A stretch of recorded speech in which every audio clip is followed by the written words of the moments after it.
নমস্কার বন্ধুরা, আমার একটা নতুন ব্লগে আপনাদের স্বাগত জানাই। তো আপনারা কেমন আছেন? আশা করি সবাই খুব ভালো আছেন। আমিও সত্যিই খুব ভালো আছি, যেহেতু সকালবেলা চা নিয়ে বসেছি।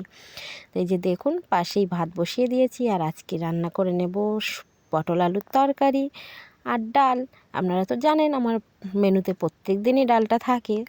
তো আজকেও সেই একই জিনিস, পটল আলুর নিরামিষ তরকারি আর ডাল রান্না করে নিলাম। এই যে দেখো, আমরা দেখিয়ে দিচ্ছি, এটা আজকে রান্না করেছি আম ডাল। তো নর্মাল ডাল নয়, আজকে আম ডাল করেছি একটু। আর এই ভাত আর পটল আলুর তরকারি, আর সঙ্গে ছিল কি জানো তো, একটু মিষ্টি। এই যে মিষ্টিটা, এটাও বাড়িতেই বানানো। তো এই মিষ্টি রেসিপিটা আমি তোমাদের সাথে খুব শীঘ্রই শেয়ার করব। তো রান্না বান্না করে আমি চলে গেলাম অন্য একটা কাজে। সেটা কি জানতে হলে তো আমার সঙ্গে থাকতে হবে। তো এই যে দেখো, আমি রান্না বান্না করে রেখে চলে এলাম একটু বাগানে। তো বাগানে এই যে অ্যালোভেরা গাছটা দেখতে পাচ্ছ কতটা বড় হয়েছে। তো অ্যালোভেরা গাছগুলোকে একটু জল দেব, অনেক দিন তো বৃষ্টি হয় না, তো এই কারণে জল দেব একটু অ্যালোভেরা গাছগুলোতে। আজকে মেঘ করেছে, হয়তো বৃষ্টি হবে, যদি না হয় ওই জন্য একটু জল দিয়ে দিচ্ছি। আর এই যে দেখো আমার বানানো মাটি।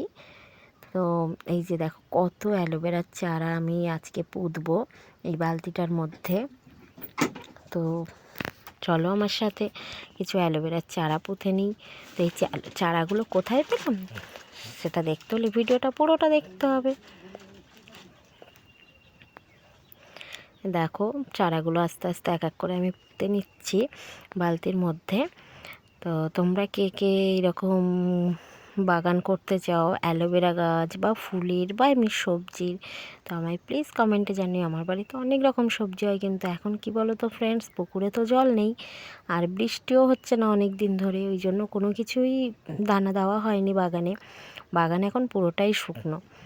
তো এই যে দেখো কত বড় কত মোটা একটা অ্যালোভেরা গাছ।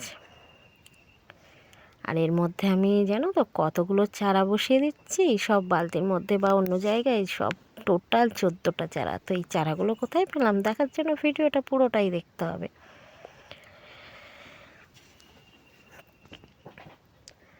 দেখো চারাগুলো অনেক দিন ধরেই ভাবছিলাম পুঁতবো। আর এই মাটিটা যেটা দিচ্ছে, এই মাটিটা আমি বাড়িতে নিজেই বানিয়েছি। আর এই মাটিটা বানিয়েছি কিভাবে সেটাও তোমাদের সাথে শেয়ার করব।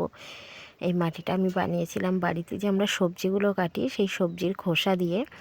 তো সবজির খোসাগুলো আমি একটা জায়গায় কালেক্ট করে রাখতাম, সব জমিয়ে জমিয়ে রেখেছিলাম। রেখে তার মধ্যে মাটি বা গোবর দিয়ে জল দিয়ে দিয়ে বানিয়ে রেখেছিলাম এই মাটিটা। এর সঙ্গে কিছু দিয়ে দিয়েছি যে বিচালি হয়, খড়ের ছাই।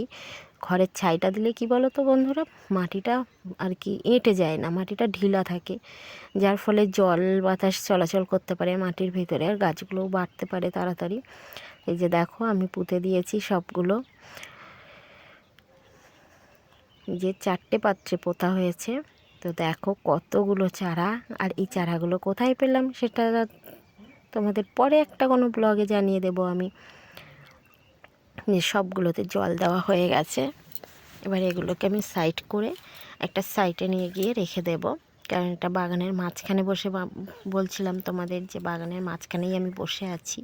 আর আজকে তো প্রচণ্ড হাওয়া দিচ্ছে, তো হাওয়ার আওয়াজে তোমরা আমার কেউ কথা শুনতে পাবে না, ওই জন্য সাউন্ডটা মিউট করে আর কি আমাকে দিতে হয়েছে।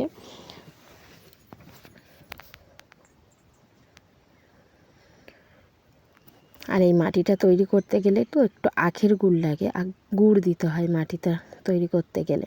তো তোমরা যদি মাটিটা কিভাবে তৈরি করতে হয় জানতে চাও, তাহলে অবশ্যই আমাকে কমেন্টে জানিয়ে আমি তোমাদের অন্য একটা কোনো ব্লগে দেখিয়ে দেবো কিভাবে মাটিটা তৈরি করতে হয়।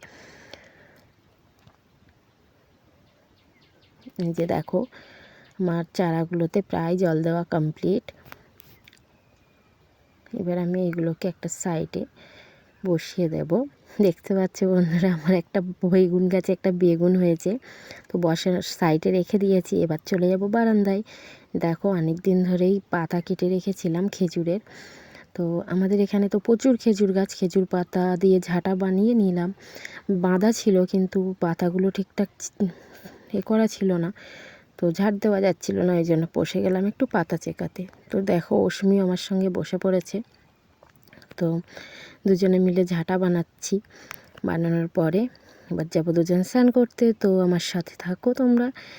তো ফ্রেন্ডস, ব্লগটা আর বেশি বড় করব না, এখানেই শেষ করছি। আর তোমরা যদি কেউ আমার চ্যানেলে নতুন হয়ে থাকো প্লিজ সাবস্ক্রাইব করে দিও। আর যদি ভিডিওটা ভালো লেগে থাকে তাহলে লাইক করে দিও।